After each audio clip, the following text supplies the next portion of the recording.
We're all very unique individuals. There is no one on earth like me. There is no one on earth like you.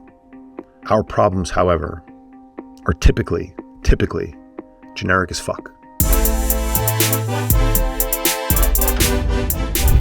Welcome back to the show. This is episode 200 of the Success Lift podcast.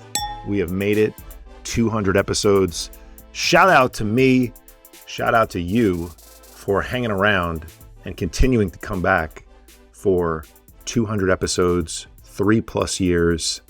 I can't tell you how much I appreciate your support.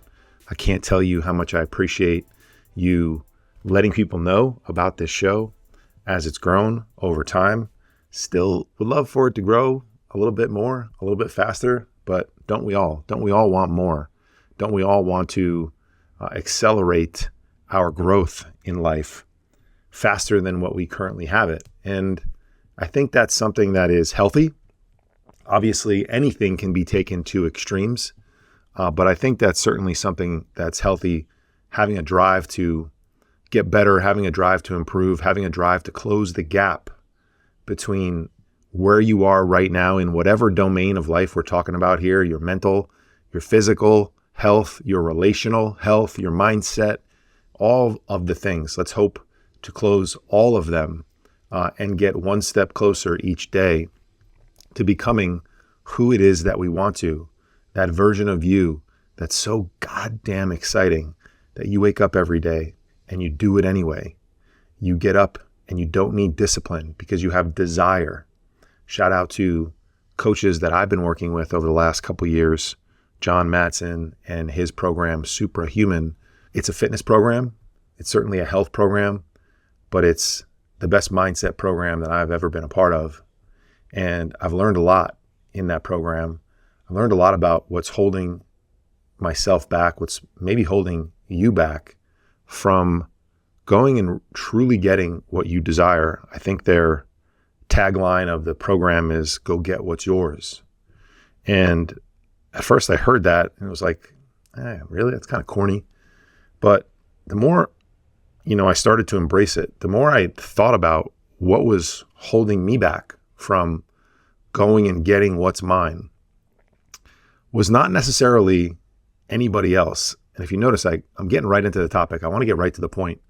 I don't have a script. I know what I want to say, but I don't have a script. I'm not going to refer to any studies. I'm not going to look down at my laptop too much. I'm going to try to look right into the camera because I hope to connect with you a little bit in the next 10 minutes or so. We're going to keep it short too. We're going to keep it impactful, hopefully, and powerful, because I've realized that throughout my journey, throughout my transformation, and now working with people who are going through the same thing, I've realized that many of the barriers that we have in our lives, that we perceive in our lives, are self-imposed.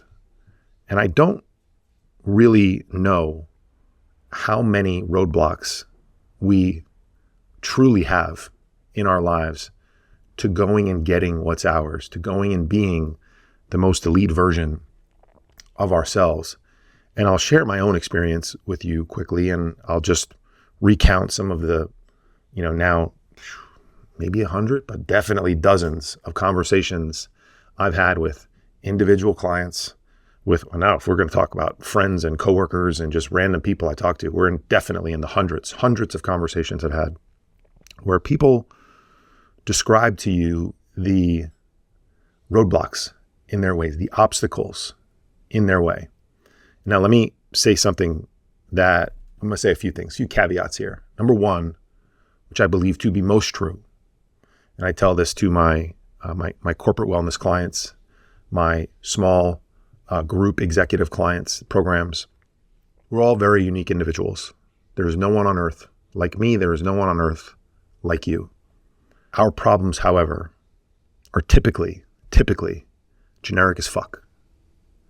Right? Your problems all chunk up to some of the same root causes. Now, yes, there might be micro differences. There might even be macro differences, more major differences, but ultimately they all chunk up to the same root cause for many people that can be addressed by somebody who understands what those root causes are and can help you deploy a strategy to deal with those. Now, having said that, we're all unique. There are people out there that do truly have roadblocks in their way, that do truly have obstacles that are big ones for them to overcome on a regular basis. And so before you listen to what I'm about to say and tell yourself, well, it's different for me, it might be. It truly might be. But the odds are that it's really, really low, that it's truly different for you. And so there's this concept, out there that we've all heard of, haters, the people trying to hold us back, the people trying to keep us down, the people who are resistant to us changing. And I felt like I had that too in my life. I transformed in a culture that was not conducive to change. Let's just put it that way.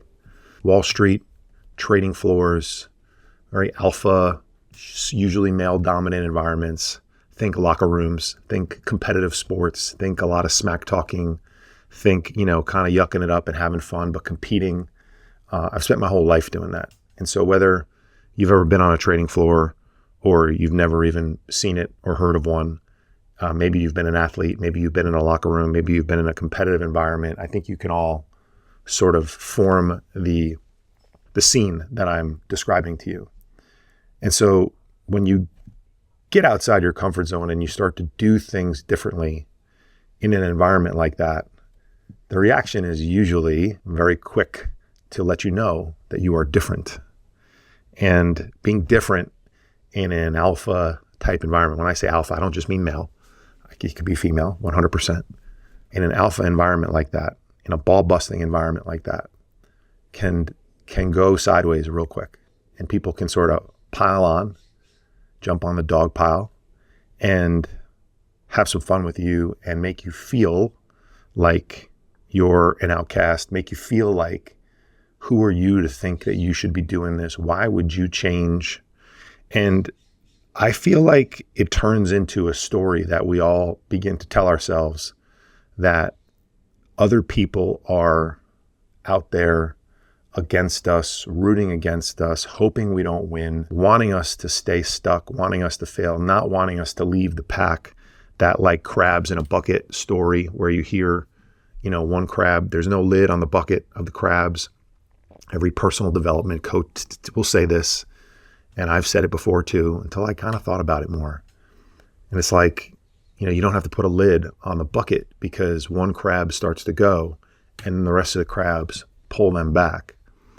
And when I started to change, I felt that too. I felt that little tug from the crabs below in my life. Now I went to a all-boys Catholic high school, still my best friends in the world to this day. Again, same type of culture, busting balls, brotherhood, very alpha-ish. And so, like, it's all we know. It's all some people know, is to have fun with you, is to bust your chops a little bit. And I think what happens with a lot of people is they mistake maybe that initial resistance of like, whoa, what's going on? What are you doing differently? Why are you doing that? That seems weird. Think about like if someone you love left the room that everyone was hanging out in regularly and came back and they were dressed completely differently. They looked completely different. There'd be a lot of inquisitive conversation, would there not? Wouldn't you start to inquire, what did you do that for? What are you doing? Where are you going? What are your plans? What were you thinking when you did that?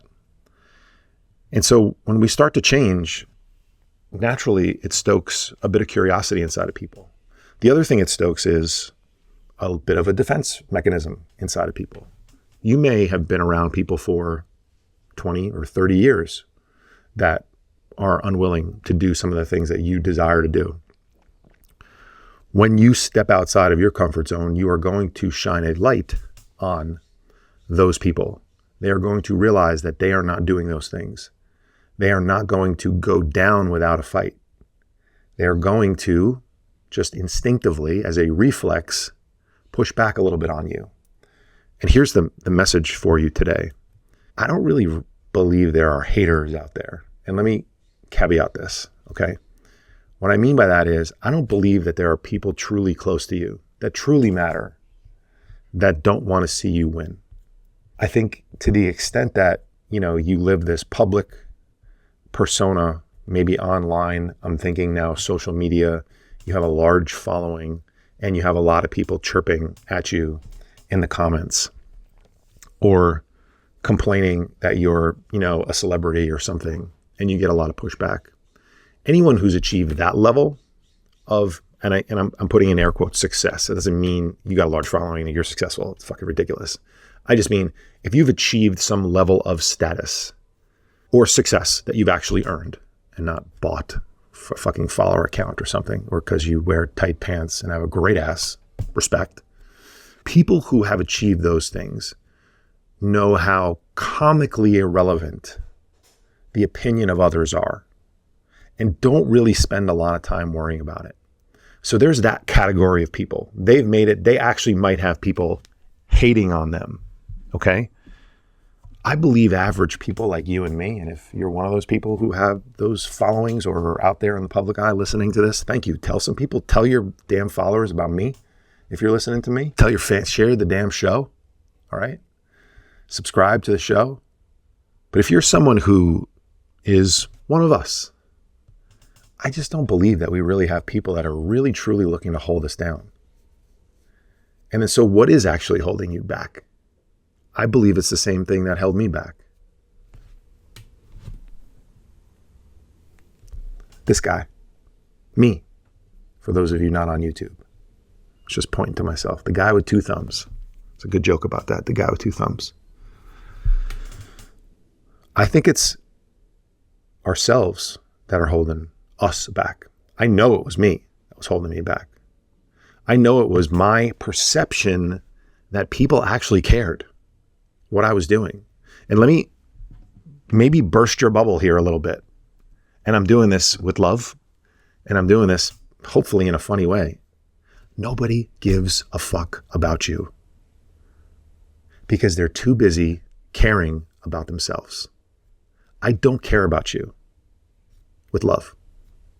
I'm too busy worried about myself.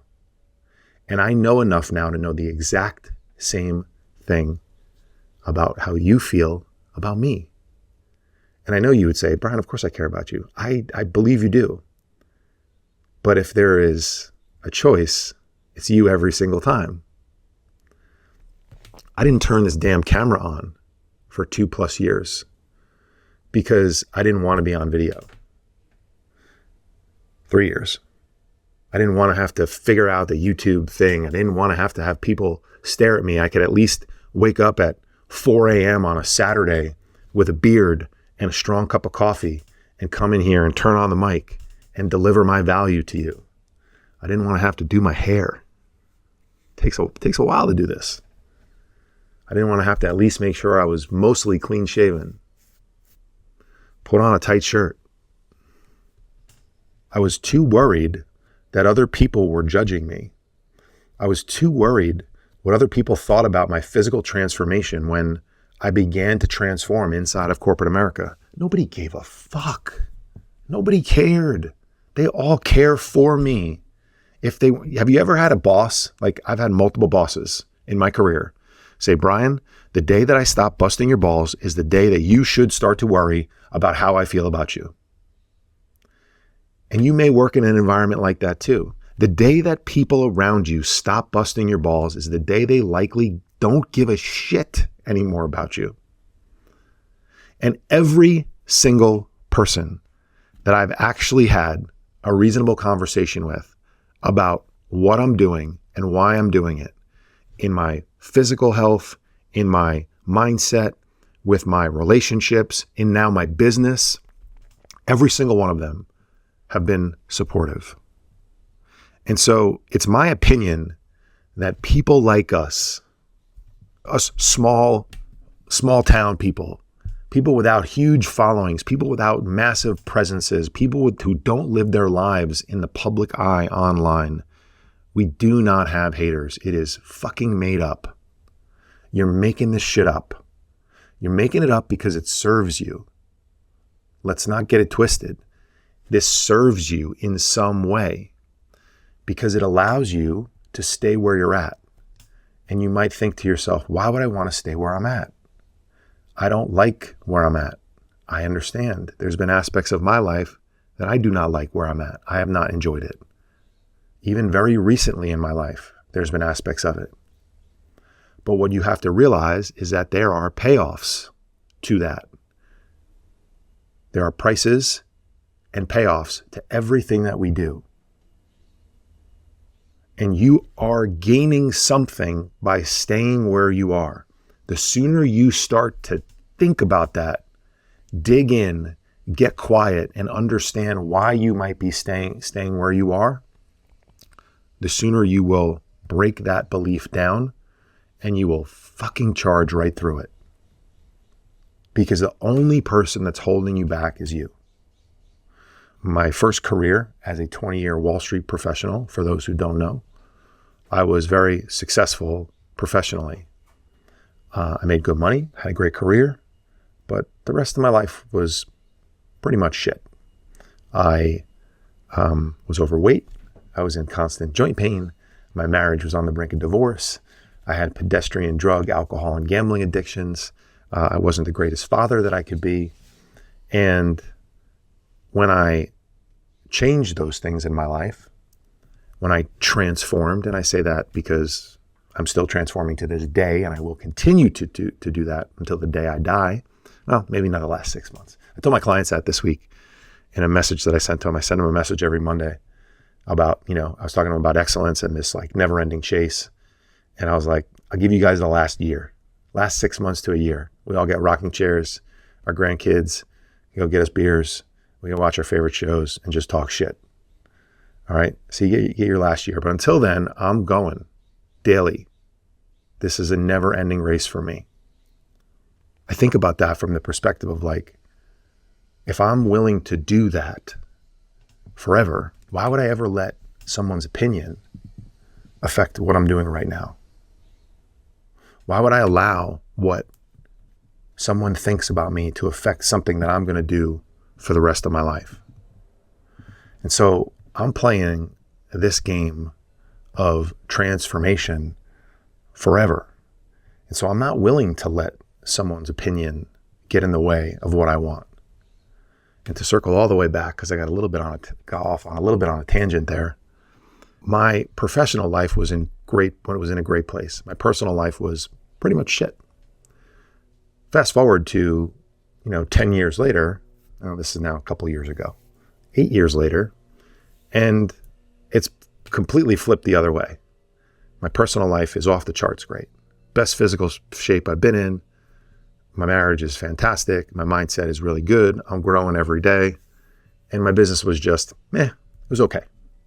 It wasn't terrible, especially for a 2 or 3 year old business. People have been like, you did that in two to 3 years? You went from nothing, didn't exist, to this? But it didn't meet my expectations.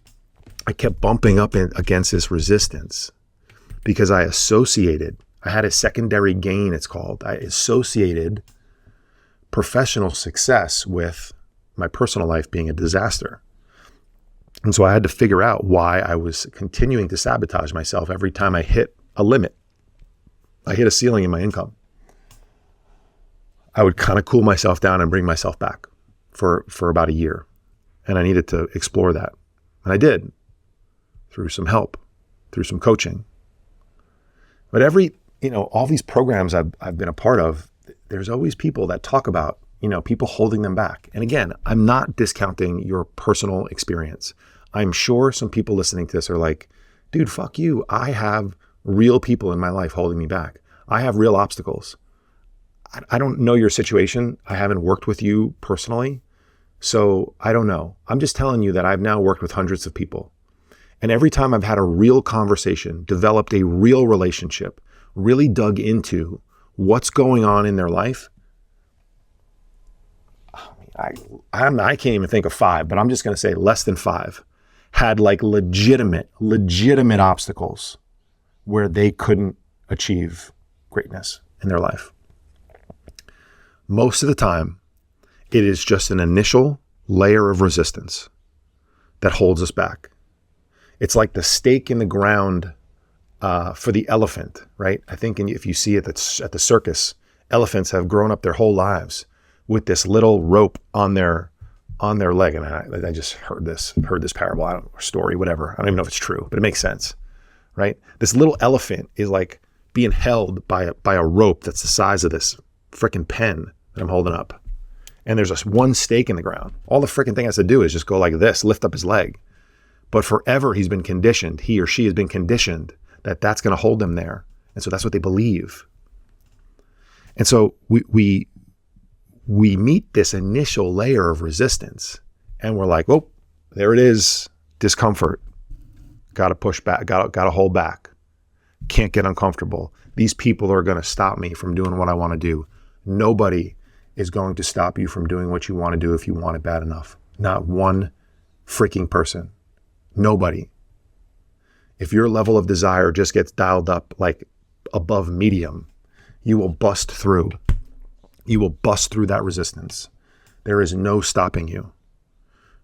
You will get made fun of. You will come back and you will do it again. You will get made fun of. You will come back and do it again. You know what? The next time they might not even make fun of you, or it might be a little bit less, or they might question a little bit less.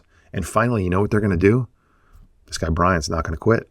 This guy Brian's just going to keep doing what he's doing. This guy Brian's going to just show up. Well, do I like him? Yeah, I actually like him. He's cool. Okay. Should we accept him? Yeah, I guess we got to accept him. Are we going to bust his balls? Yeah, we're definitely going to bust his balls. Okay, cool. There we go. And there's your relationship with these people in your lives. But nobody is holding you back. There are no haters in your life. True haters. Nobody's going to stick around long enough in the comment section of your life and hold you back from doing the things that you need to do in order to be great. You, and only you, are the roadblock and the obstacle in your life. The moment you just push past that, remember, it is the start that stops most people on their journey. And that start sometimes can be a month long, 2 months long, 3 months long. The start is not you making a decision. The start is not you buying a program. The start is not you going to the gym for 4 fucking days.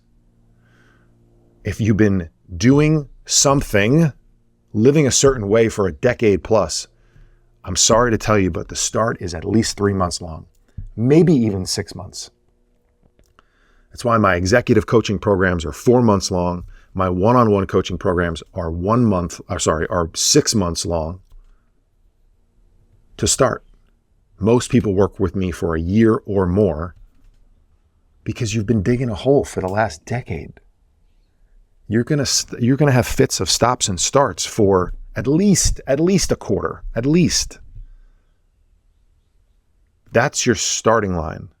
And so when I say it's the start that stops most people, I'm talking about everybody who stops after 2 months because it got hard, because life punched you in the face, because your schedule wasn't ideal, because you couldn't meal prep, because you could only get to the gym twice this week, because it rained all week and you couldn't get your steps in, because it was your kids' sports activities and you had to eat out all weekend, because you had a vacation, because you had a business trip.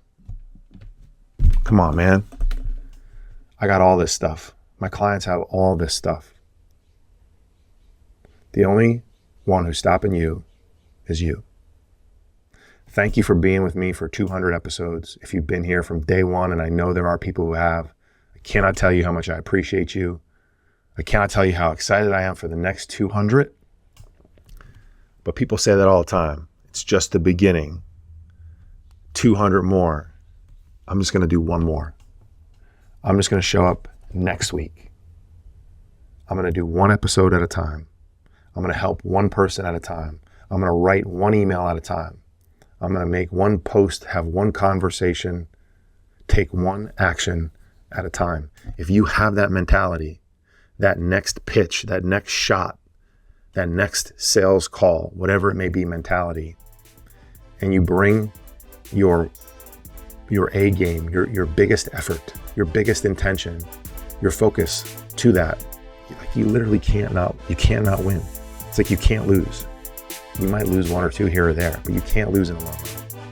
Appreciate you guys. I'll see you back here next week.